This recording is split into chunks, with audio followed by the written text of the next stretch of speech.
Hello and जय Hind student. Let's begin planning. हाँ, जब हम बात प्लानिंग की करते हैं तो हम बात फ्यूचर कोर्स ऑफ एक्शन की बात करते हैं। हाँ, आपने भी प्लान बनाया है कि आप अपने कॉलेज में और फ्यूचर में क्या करेंगे। क्या कहते हैं, प्लान बनाया है कि नहीं बनाया है? अगर नहीं बनाया है तो बना लो प्लान। क्यों? क्योंकि what to do, when to do, how to do and by whom it is to be done, ये सब हम प्री डिसाइड कर लेते हैं। हम जब फ्यूचर कोर्स ऑफ एक्शन को किस तरीके से करेंगे, अपने गोल्स और एम्स को कैसे पहुंचेंगे, इसकी बात करें तो हम प्लानिंग की बात करते हैं। याद रखिएगा, पास्ट की कभी हम प्लानिंग नहीं करते हैं। ये पहला और सबसे इंपॉर्टेंट फंक्शन है हर मैनेजमेंट का। सो मैनेजमेंट के फंक्शंस प्लानिंग से ही स्टार्ट होते हैं। तो planning planning is the base of all other functions. सारे फंक्शंस जो प्लानिंग के बाद हैं, ऑर्गेनाइजिंग, कंट्रोलिंग, स्टाफिंग, सब सब प्लानिंग पर बेस्ड है। आइए अब समझते हैं मीनिंग ऑफ प्लान। तो प्लान, हाँ, वो कोर्स ऑफ एक्शन, मतलब वो पाथ ऑफ एक्शन जो हम टेक करना चाहते हैं इन फ्यूचर। और जब हम प्लानिंग की बात करते हैं तो प्लानिंग एक प्रोसेस है। कैसा प्रोसेस है? एक ऐसा प्रोसेस जो डिसाइड करता है हमारे लिए ऑब्जेक्टिव, ऑब्जेक्टिव मतलब एंड रिजल्ट, और हम उसे अचीव करना चाहते हैं गिवन टाइम पीरियड के अंदर। उसके लिए हम बनाते हैं अलग अलग रास्ते, अलग अलग कोर्स ऑफ एक्शन उनको अचीव करने के लिए, और उनमें से बेस्ट कोर्स ऑफ एक्शन को सेलेक्ट करना, एक तरह से प्लानिंग का पूरा प्रोसेस। तो अब प्लानिंग तो समझ में आ गया क्या होता है, जिसमें आप डिसाइड करते हैं एक्शन कैसा लेना है। तो प्लानिंग मेंटल एक्सरसाइज है क्या? इंटेलेक्चुअल काम है क्या? हां, प्लानिंग के लिए सोचना है, प्लानिंग के लिए डाटाज और इंफॉर्मेशन कलेक्ट करनी है, और उसको प्रोसेस करके क्या करना है, फ्यूचर कोर्स ऑफ एक्शन तैयार करना है। आइए डेफिनेशन देखते हैं। तो planning is thinking process, the organised foresight, the vision behind on facts and experience that is required for intelligent action. हाँ, एल्फ्रेड एंड बेटी, ये है डेफिनेशन। तो प्लानिंग आप समझ गए हैं। आइए अब प्लानिंग के फीचर्स या कैरेक्टरिस्टिक्स समझते हैं। सबसे पहला कैरेक्टरिस्टिक्स है, प्लानिंग गोल ओरिएंटेड होता है। जब हम बात करते हैं गोल की तो आप कंफ्यूज जाते हैं, सर गोल और ऑब्जेक्टिव में क्या अंतर है ना? तो गोल, जब हम कोई future course of action objectively define कर लेते हैं, क्वांटिटेटिवली डिफाइन कर लेते हैं, तो वो ऑब्जेक्टिव बन जाता है। और जब हम उसमें क्वांटिटी नहीं बता पाते हैं, क्वालिटी से समझा पाते हैं, तो वो बन जाता है गोल। इसका मतलब है, एक एग्जांपल से, अगर मारुति इंडस्ट्री हमें कहती है कि we want to produce world class cars, तो ये उसका गोल हो सकता है। पर अगर मारुति ये कहती है कि we want to produce 10 lakh cars annually, ये उनका ऑब्जेक्टिव हो सकता है। समझ गए? तो प्लानिंग क्या करता है, गोल्स ओरिएंटेड होता है, बताता है कि हम क्या ऑब्जेक्टिव अचीव करना चाहते हैं और उस ऑब्जेक्टिव के लिए क्या वो एक्शंस लेंगे। याद रखिएगा, प्लानिंग एक बेस बन जाता है, और बिना प्लानिंग के कोई भी ऑब्जेक्टिव अचीव नहीं किया जा सकता। नेक्स्ट है, प्लानिंग फ्यूचर ओरिएंटेड है। कहते हैं हम लोग कई बार, लुक बिफोर यू लीव या थिंक बिफोर यू स्पीक। तो ये प्लानिंग के लिए भी अप्लाई होता है। प्लानिंग फ्यूचर के लिए होता है, प्लानिंग फ्यूचर इवेंट को प्रिडिक्ट कर करके कि हम क्या करेंगे, हमारा कोर्स ऑफ एक्शन क्या होगा, उसके बेसिस पे हम काम करते हैं। पास्ट की प्लानिंग, क्यों? तुमने प्लान किया है कि अपना 10th कैसे बेटर करूंगा? जवाब है नहीं। क्यों? क्योंकि 10th तो ऑलरेडी आप दे चुके हैं। ठीक है? तो प्लानिंग हमेशा किसकी करते हैं? आगे की। तो आप अपना 12th के बोर्ड की प्लानिंग कर रहे होंगे, आगे कॉलेज लाइफ की प्लानिंग कर रहे होंगे। ठीक है? फ्यूचर की planning is an intellectual process, thinking process, imagination का प्रोसेस है। क्योंकि प्लानिंग के लिए आपको एक जजमेंट लेना होता है, आपको फ्यूचर प्रिडिक्ट करना होता है, विजन रखना पड़ता है। हाँ, कुछ सोच रखनी पड़ती है जिसके बेस पे हम क्या करते हैं, प्लान तैयार करते हैं। नेक्स्ट है, प्लानिंग प्राइमरी फंक्शन है, पहला फंक्शन है, बेसिक फंक्शन है, और इसी पर बेस्ड है अदर फंक्शंस ऑफ मैनेजमेंट। तो अगर प्लान नहीं बनाओगे तो ऑर्गेनाइज, स्टाफिंग, डायरेक्टिंग, कंट्रोलिंग, ये सब कुछ अधूरा हो जाएगा। ठीक है? तो planning is the base of the other managerial actions. Next है, प्लानिंग परवेसिव है, मतलब प्लानिंग ईश्वर है। हां, सर्वव्यापी है, हर काम में, हर लेवल ऑफ मैनेजमेंट में और हर ऑर्गेनाइजेशन में प्लानिंग की जरूरत है। टॉप लेवल प्लान बना रहा है तो मिडिल लेवल भी प्लान बना रहा है, तो बॉटम लेवल जिसको हम सुपरवाइजर लेवल कहते हैं उसे भी प्लान बनाना। ये अलग बात है कि उनका लेवल ऑफ प्लान्स कैसा होगा। ठीक है, प्लानिंग कंटिन्यूअस प्रोसेस है। क्यों ऑनगोइंग प्रोसेस है? क्योंकि प्लानिंग हम फ्यूचर के बनाते हैं और फ्यूचर प्रिडिक्टेबल नहीं हो सकता, एकदम डिफाइंड नहीं हो सकता कि यही होगा। तो जब हम उस कोर्स ऑफ एक्शन के दौरान देखेंगे कि क्या चेंजेस आ रहा है, उसके हिसाब से क्या करेंगे, अपने प्लान में भी चेंज करते रहेंगे। So it's a on going process, एक नेवर एंडिंग प्रोसेस है। चलिए, ये तो आप समझ गए प्लानिंग क्या है, क्लियर। प्लानिंग के फीचर्स क्लियर हो गए। आइए प्लानिंग का इंपॉर्टेंस। सोचिए कि आपको मंजिल के लिए निकलना है और आपकी मंजिल तय नहीं है। आप घर से निकले, यस यू मूव्ड आउट, आपने अपनी एक्टिवा निकाली पर आपको पता ही नहीं कहां निकलना है। क्या लगता है अपने डेस्टिनेशन पे नहीं पहुंच पाओगे? अगर पहुंचोगे भी तो बहुत डिलेड पहुंचोगे, समय बर्बाद होगा, क्योंकि आपने डिसाइड ही नहीं किया है। तो ऑर्गेनाइजेशंस के लिए प्लानिंग उतनी ही जरूरी है जितना कि हमारे और आपके लिए अपने लाइफ के बारे में सोचने के लिए। अगर आपने अभी नहीं सोचा है अपने लाइफ के बारे में तो please start thinking, because it will become too late. चलिए बात करते हैं ऑर्गेनाइजेशन की नजर से। तो प्लानिंग फोकस करता है ऑन द ऑब्जेक्टिव, क्योंकि जब हम प्लान बनाते हैं तो प्लान बनाने के साथ साथ हम डिसाइड करते हैं हमारा गोल्स क्या होगा, हमारे जो ऑब्जेक्टिव्स है हम उसी के अकॉर्डिंग, उसी के हिसाब से अपना प्लान बनाते हैं कि हम एक प्रॉपर एक गिवन टाइम के अंदर उस ऑब्जेक्टिव तक पहुंच पाए। अगर हमने ऑब्जेक्टिव रखा है, मारुति की बात करते हैं कि हमें 10 लाख कार्स प्रोड्यूस करनी है, तो हमारा plan of production, marketing, supplies किस पे बेस्ड होगा? उस 10 लाख के टारगेट को अचीव करने के लिए। ठीक है, तो सारे काम उस ऑब्जेक्टिव को पाने में मदद करते हैं। तो एक प्लानिंग ऑर्गेनाइजेशन को हेल्प करता है, सेव करता है ऑर्गेनाइजेशन को फ्रॉम नीडलेस एक्शन। वरना क्या होगा, ऑर्गेनाइजेशन बिना ऑब्जेक्टिव के रहेगी, बिना गोल के रहेगी तो दिशाहीन रहेगी, डायरेक्शनलेस रहेगी। नेक्स्ट है प्लानिंग मेक्स एक्टिविटीज मीनिंगफुल।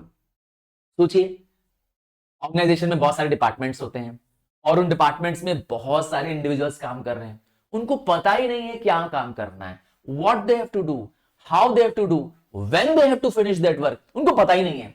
सोचिए क्या ऑर्गेनाइजेशन सर्वाइव कर पाएगी फॉर लॉन्ग? जवाब है नहीं। तो आपके एक्शंस को मीनिंगफुल बनाना है, क्योंकि एक्शन गोल ओरिएंटेड होना चाहिए, टारगेट ओरिएंटेड होना चाहिए। तो इसीलिए सारे एक्टिविटीज गोल से रिलेटेड होते हैं और इसीलिए ऑर्गेनाइजेशन में फिर टाइम बाउंड काम हो जाता है। नेक्स्ट है brings order in place of chaos। chaos मतलब कंफ्यूजन। अब हमने प्लान नहीं बनाया है तो डेफिनेट हम कंफ्यूज रहेंगे, करें ना करें, कैसे करें, और हमें उसे अंदर कोर्स ऑफ एक्शन भी डिसाइड करना है, पाथ डिसाइड करना है। हाँ, प्लानिंग वो रास्ता बताता है जिससे हम ऑब्जेक्ट तक पहुंच सके। तो अगर हम पहले से ही एडवांस में बता देंगे तो क्लैरिटी ऑफ थॉट होगा, क्लैरिटी ऑफ एक्शन होगा। हम क्लियर है, हमारे स्टाफ को क्लियर है, तो कोई केओस नहीं है, उनको पता है कि उनको क्या काम करना है। चलो तुम्हारे स्कूल्स का एग्जांपल देता हूं। तुम्हारे स्कूल में एक पर्टिकुलर बेल बजती है और आपका अकाउंट्स का टीचर आ जाता है, दूसरी बेल बजती है आपका इंग्लिश का टीचर आ जाता है, नेक्स्ट सब्जेक्ट। क्या है ये? प्लान्ड वे में टीचर्स को भी टाइम टेबल दिया गया है। हाँ, वो टाइम टेबल एक प्लानिंग है। हाँ, आपको भी टाइम टेबल दिया गया है, you also know which teacher is going to come on which period. तो प्लानिंग, देखा, तो प्लानिंग हेल्प करती है सिस्टमेटिक और ऑर्डरली वे में एफर्ट्स को डायरेक्ट करने में, एफर्ट्स किस दिशा में लगने चाहिए, ये तो क्लैरिटी है, कंफ्यूजन दूर हो गया। नेक्स्ट है it reduces the risk of uncertainty. देखिए एक चीज मैं क्लियर कर दूं, प्लानिंग अनसर्टेनिटी को खत्म नहीं कर सकता है। क्या आग लगना प्लानिंग रोक सकता है? क्या भूकंप आना प्लानिंग रोक सकता है? जवाब नहीं। पर आग लगे, भूकंप आए, हम उसके लिए पहले से ही तैयार तो हो सकते हैं। इंश्योरेंस करा लो, ऐसा स्ट्रक्चर तैयार कर लो कि अगर जब भूकंप आएगा तो आप इसमें अपनी लाइफ सेव करेंगे, इसमें सेफगार्ड करेंगे। क्या ये नहीं प्लान कर सकते? जरूर कर सकते हैं। तो प्लानिंग क्या करता है, क्योंकि बिजनेस में अनसर्टेनिटीज होनी ही होनी है, तो मैनेजर्स को आइडेंटिफाई करना होता है बिजनेस के क्या क्या रिस्क है, क्या क्या बिजनेस को डेंजर्स हो सकते हैं, और उन डेंजर्स को ओवरकम करने के लिए हम क्या क्या स्टेप लेंगे। सब कुछ फोरकास्ट पे और विजन पे बेस्ड है। आपको दूर का सोचना होगा कि क्या क्या हो सकता है ऑर्गेनाइजेशन के पास, बस उसी के साथ काम करिए। नेक्स्ट है planning improves economy of operation. Again जब आप प्लान की बात करते हैं तो एक प्री डिफाइंड गोल को अचीव करने के पाथ की बात करते हैं। क्या हम एक्शंस लेंगे, नतीजा क्या होगा? समय नहीं बर्बाद होगा, हमारे रिसोर्सेज बर्बाद नहीं होंगे, क्योंकि अगर प्लान नहीं है, हमारे पास कोई टारगेट नहीं है, हमारे पास कोई गोल नहीं है, तो हम कोई भी काम रैंडमली करेंगे। सो इट में result in wastage of time and effort. समझ गए? प्लानिंग इस सबको बचाता है, प्लानिंग मिनिमाइज करता है हमारे कॉस्ट ऑफ ऑपरेशंस को, हमारी कॉम्पिटिटिवनेस को इंप्रूव करता है। नेक्स्ट है planning provides the basis for control. सोचिए सोचिए आपकी ऑर्गेनाइजेशन है और आपको कंट्रोल करना है अपने सबऑर्डिनेट्स को। कैसे? मैं समझाता हूं। आपकी फर्नीचर फैक्ट्री है, ठीक? आपने एक बेंचमार्क तय कर दिया कि वर्कर्स को इतना आउटपुट तो प्रोड्यूस करना ही है। अज्यूम करता हूं कि आपने वर्कर्स को कह दिया कि मुझे 10 फर्नीचर रोज चाहिए, तब आपको सैलरी मिलेगी, ठीक है? तो आपने एक स्टैंडर्ड फिक्स कर दिया प्लानिंग के अकॉर्डिंग। अब सारे वर्कर्स को उसी से कंपेयर कर रहे हैं, सारे वर्कर्स को यही ऑर्डर दिया हुआ है, तो जो 10 का आउटपुट जनरेट करेगा आप उसको सैलरी देंगे, आप उसको अच्छा पेमेंट, 10 से कम करेगा उसकी सैलरी में कुछ कट कर देंगे। देखा? तो यहां पे क्या कर दिया आपने? पहले प्लान बनाया। प्लान कैसे बनाया? कि हम कितना स्टैंडर्ड आउटपुट चाहते हैं, अब इसी के बेसिस पे उनको कंट्रोल कर रहे हैं।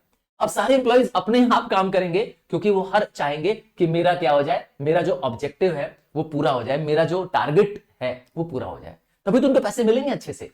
तो यही है प्लानिंग प्रोवाइड्स कंट्रोलिंग, ठीक है? एक स्टैंडर्ड ऑफ परफॉर्मेंस को डिसाइड कर लिया जाता है, फिर एक्चुअल परफॉर्मेंस को उसी से कंपेयर करते हैं। तो पहले स्टैंडर्ड तो बनाओ, समझ गए? नेक्स्ट है planning bridge the gap between the present and the future. मतलब प्लानिंग हेल्प करती है हम कहां हैं और हम कहां पहुंचना चाहते हैं। इस इमेज से भी आप देख सकते हैं where we are and where we want to go. हाँ, तुम पर भी अप्लाई होता है। तुम आज एक स्टूडेंट हो और आने वाले समय में कोई बड़े प्रोफेशनल हो गए, हाँ, कोई एजू लीडर हो गए, कोई इंडस्ट्री लीडर हो गए, क्या कहते हो गए ना जरूर से। तो प्लानिंग आपको वहां से वहां तक ले जाएगी। इसीलिए मैंने कहा था प्लान करो, अपने गोल सेट करो, अपनी लाइफ के ऑब्जेक्टिव सेट करो। सब तारीफ हो गई प्लानिंग की, अच्छाइयां हो गई, कुछ बुराइयां भी होनी चाहिए प्लानिंग की। चलिए पहली बुराई करते हैं। प्लानिंग एक कॉस्टली प्रोसेस है। क्यों एक्सपेंसिव है? प्लानिंग के लिए टाइम एंड एफर्ट लगता है, प्लानिंग के लिए एक्सपर्ट्स की सर्विसेज लगती है, क्योंकि एक लेमैन प्लानिंग नहीं कर रहा है। समझ गया ना? एक रिक्शा वाला या एक सड़क में जो आदमी है वो आपकी ऑर्गेनाइजेशन की प्लानिंग नहीं कर रहा है। आप इसके लिए एक्सपर्ट्स को, सीएस को हायर करते हो, एनालिस्ट को हायर करते हो। हाँ, बड़े बड़े बिजनेस एनालिस्ट इसको क्या करते हैं, आपके बिजनेस का प्लान बना रहे होते हैं, तो उनकी खूब हैंडसम सैलरी होती है, खूब बड़ी फीस होती है जो आपको देनी होती है। सो बड़ा कॉस्टली है, आसान नहीं है। नेक्स्ट है planning is time consuming. Again planning हम फ्यूचर की कर रहे हैं, आने वाले समय की कर रहे हैं, पर इसके लिए प्लान करने के लिए डाटा कलेक्ट करना होता है, पास्ट के रिकॉर्ड्स को चेक करना होता है, तभी तो हम फ्यूचर को एनालाइज कर पाएंगे। तो इसके लिए खूब समय लगेगा उनको स्टडी करने में, ठीक है? ऐसा नहीं कि कुछ भी रैंडमली बोल दिया, नो नो नो, ऐसा प्लानिंग नहीं होती है। तो planning is not practicable during, और आपने प्लानिंग बना भी दिया पर आपको कोई चीज अर्जेंटली आ गई, हाँ, जो आपने प्लान नहीं किया था, तब क्या होगा? या कोई क्राइसिस आ गया, आपने सोचा था कि इंडो पाक वॉर हो जाएगा, नहीं, अचानक इंडो पाक वॉर हो गया, इंडिया पाकिस्तान वॉर हो गया, अब आपकी तो सारी प्लानिंग धरी की धरी रह जाएगी, आपको अचानक नए प्लान्स पे काम करना पड़ेगा, है कि नहीं है?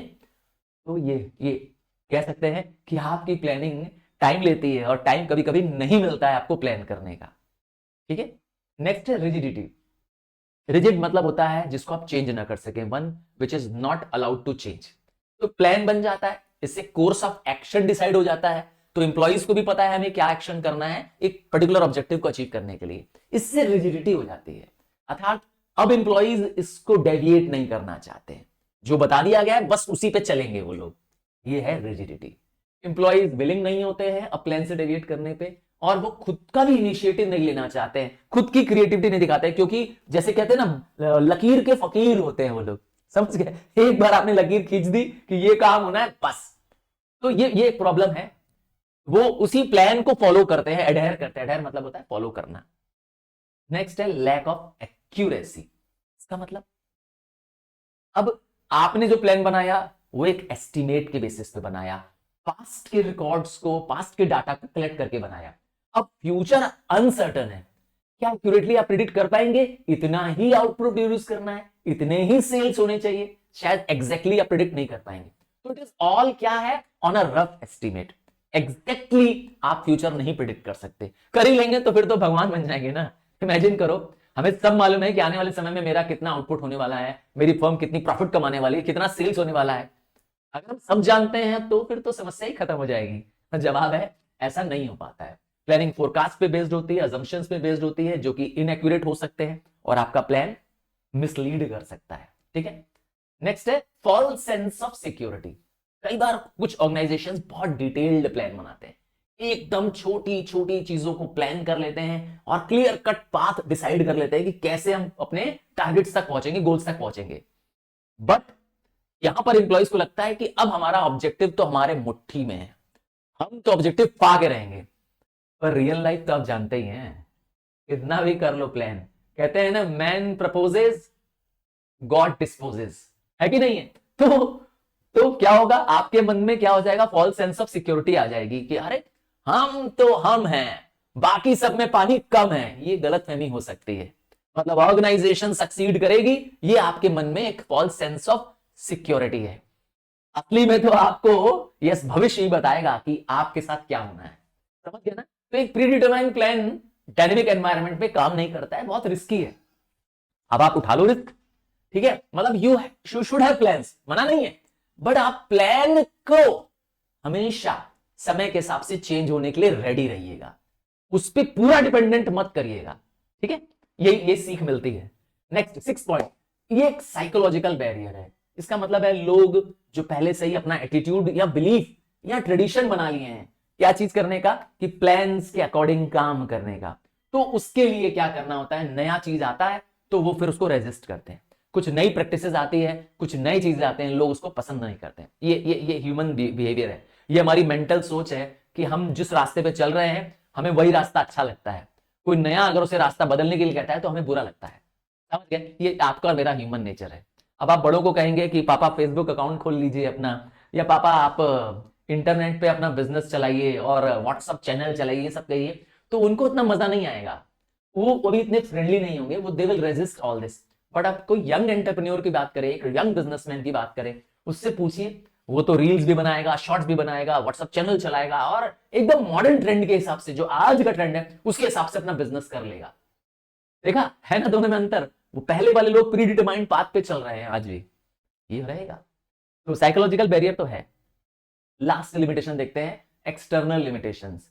तो सब कुछ आपने प्लान कर लिया, ठीक है, बात सही है, आपने अपना ऑब्जेक्टिव बना लिया, ऑब्जेक्टिव के लिए कोर्स ऑफ एक्शन डिसाइड कर लिए, पर क्या होगा जो टेक्नोलॉजी चेंज हो जाए, क्या होगा अगर गवर्नमेंट चेंज हो जाए, क्या होगा नए नियम, नए कानून, नए रूल्स लॉज आ जाए, क्या ये हमारे कंट्रोल में है? जी नहीं। समझ गया ना? तो देयर आर ऑलवेज क्या है, सर्टेन लिमिटेशंस। एक लाइन बोलता हूं, थोड़ा ध्यान से सुनिएगा, कोट है, planning failing to plan is planning to fail. आपको इसका मीनिंग डिकोड करना है। हाँ, मैं तुमको कह रहा हूं, आप बताइए मैंने क्या कहा, आपको सिर्फ एक सिंपल सी लाइन में मुझे बताना है। फिर से बोलूं, planning sorry failing to plan is planning to fail. आपको बताना है मैंने इसमें क्या पूछा है आपसे, आप सिर्फ एक वर्ड से मुझे बता दिए, एक लाइन में मत, एक वर्ड से बताइए, क्या मैंने आपसे इंपॉर्टेंस पूछा है या आपसे लिमिटेशंस ऑफ प्लानिंग पूछा है? कमेंट करके मुझे जरूर बताइए। हाँ, tell me what I have asked, मेरा क्वेश्चन किस पर है? हाँ, मैंने हिंट तो दे दिया आपको, चलो इनमें से तो कोई एक होगा। नेक्स्ट आता है steps in the process of planning. देखिए, जब हम स्टेप्स की बात करते हैं तो ऑर्डर में होना चाहिए, आप इसको चेंज नहीं कर पाएंगे, आप इसके पॉइंट्स को सेकंड पॉइंट को फर्स्ट में नहीं कर सकते, सीक्वेंस में ही होना चाहिए। तो प्लानिंग के लिए क्या करना है, तो मैंने कहा सबसे पहला स्टेप है सेटिंग ऑब्जेक्टिव। तो हर ऑर्गेनाइजेशन को प्लान में गोल्स बनाना है, ऑब्जेक्टिव सेट करना है, ठीक है, और वो ऑब्जेक्टिव कैसा होना चाहिए, आपकी स्ट्रेटेजी या फिलॉसफी पे बेस्ड होना चाहिए कि आपका बिजनेस क्या करना चाहता है, क्या वो अचीव करना चाहता है, एकदम क्लियरली डिफाइंड होना चाहिए। ठीक है, अज्यूम करके चलूं, एक एग्जांपल से चलो मारुति ने इंडस्ट्री ने डिसाइड किया कि we want to produce 10 lakh cars annually, ये उनका ऑब्जेक्टिव है। ठीक है, अभी वो मान लेते हैं कि 8 लाख कार्स प्रोड्यूस कर रहे हैं, 8 लाख गाड़ियां बना रहे हैं और उनका ऑब्जेक्टिव बन गया है 8 लाख कार्स बनाना। चलो ऑब्जेक्टिव बता दिया, अब इस ऑब्जेक्टिव को अलग अलग डिपार्टमेंट्स में, सेक्शंस में इंडिविजुअल्स को बताना पड़ेगा, क्योंकि बिजनेस में कई सारे डिपार्टमेंट्स होते हैं। क्यों? Production department, marketing department, accounts department, होगा कि नहीं? तो इनको भी ये पता होना चाहिए। पहला काम है ऑब्जेक्टिव बनाना और उसको सबको क्या करना, बता देना क्लियरली। उसके लिए क्या करना पड़ेगा, अब आपने ऑब्जेक्टिव तो बनाया, पर आपने क्या उसके लिए प्रीमाइसेस सोचा? ये है डेवलपिंग प्लानिंग प्रीमाइसेस। इसका मतलब कि ऑब्जेक्टिव के पीछे आपका कोई अजम्पशन होना चाहिए। जैसे मारुति ने देखा कि उसकी ग्रोथ हर साल ऑलमोस्ट 20% से हो रही है, मतलब जो वो सेल्स कर रही है, जो बिजनेस कर रही है, उसकी ग्रोथ 20% से हो रही है। एग्जांपल समझाता हूं, जब उनकी कार 1 लाख प्रोड्यूस होती थी, तो अगले साल उनकी कार की डिमांड 1,20,000 हो जाती थी, और जब 1,20,000 प्रोड्यूस करने लगती थी तो लगभग 1,40,000 हो जाती थी, 1,50,000 हो जाती थी सेल। तो ऐसे ही उन्होंने देखा कि ग्रोथ हो रही है, तो 8 लाख को उन्होंने क्या कर दिया, देखा कि ग्रोथ 20% के अप्रॉक्सीमेट है, तो उन्होंने 10 लाख का क्या कर दिया, अपने लिए गोल या ऑब्जेक्टिव सेट कर लिया। तो किसी अजम्पशन को बेस बना करके सारे प्लान बनाए जाते हैं।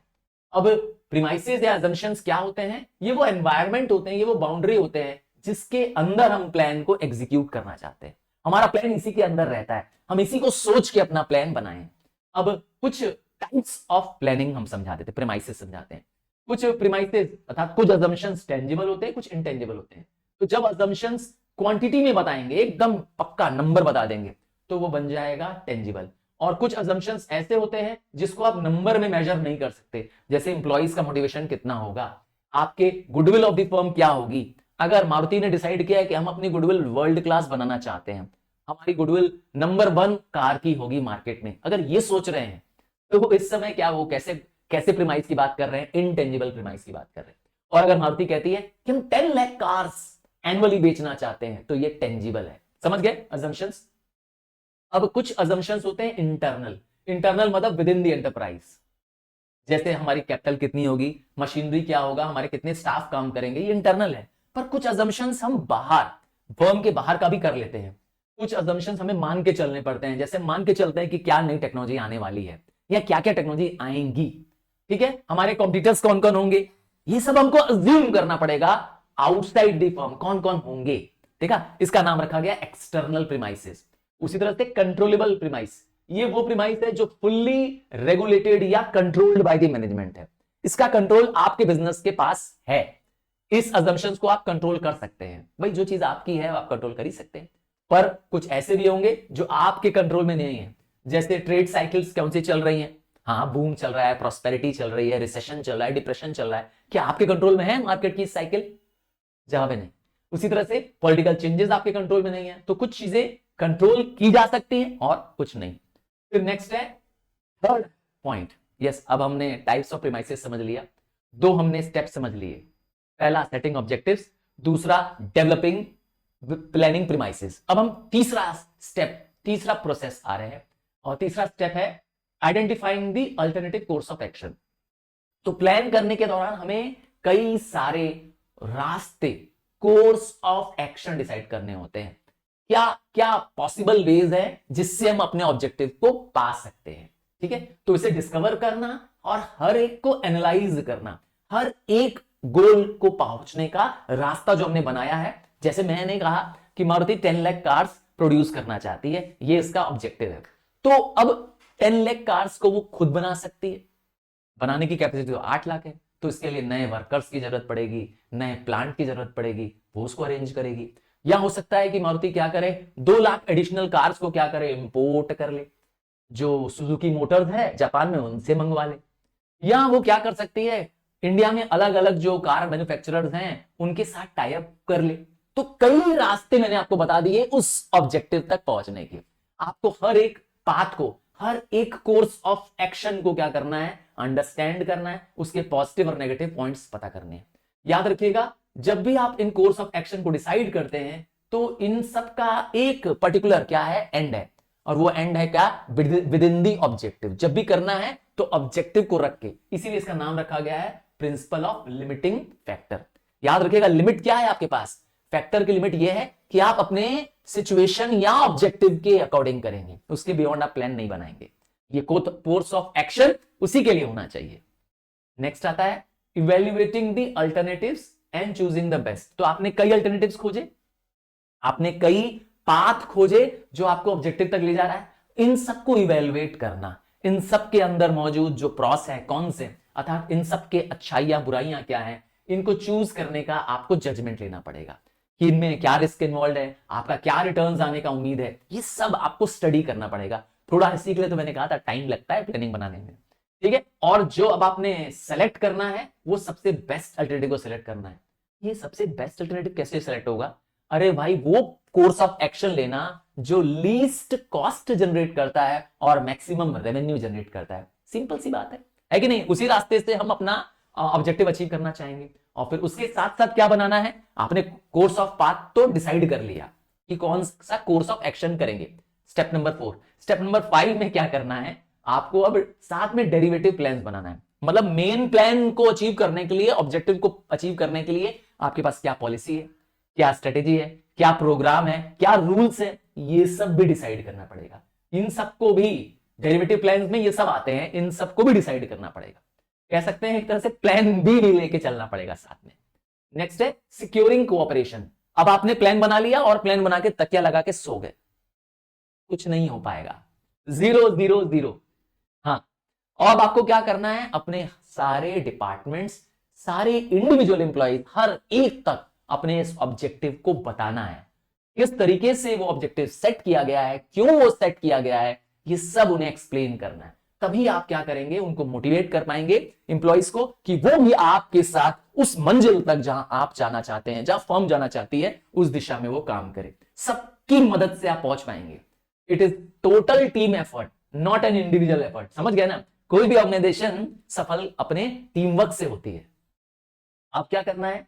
आपने छठवां स्टेप भी पूरा कर लिया, सबसे कोऑपरेशन भी ले लिया। अब प्लान इंप्लीमेंट करिए और उसको फॉलो अप करते रहिए। फॉलो अप मतलब कि जब आपने प्लान इंप्लीमेंट किया, क्या आपको लग रहा है कि इसमें नेसेसरी चेंजेस की जरूरत है, क्या इसमें रिवीजन की जरूरत है? समय समय पे आप अपने एक्सपीरियंस के बेसिस पे देखिए कि वो गोल्स, वो ऑब्जेक्टिव्स अचीव हो रहे हैं, नहीं हो रहे हैं। नहीं हो रहे हैं तो आप उसमें चेंजेस करते रहिए ताकि आप अपने लक्ष्य तक जरूर पहुंचे।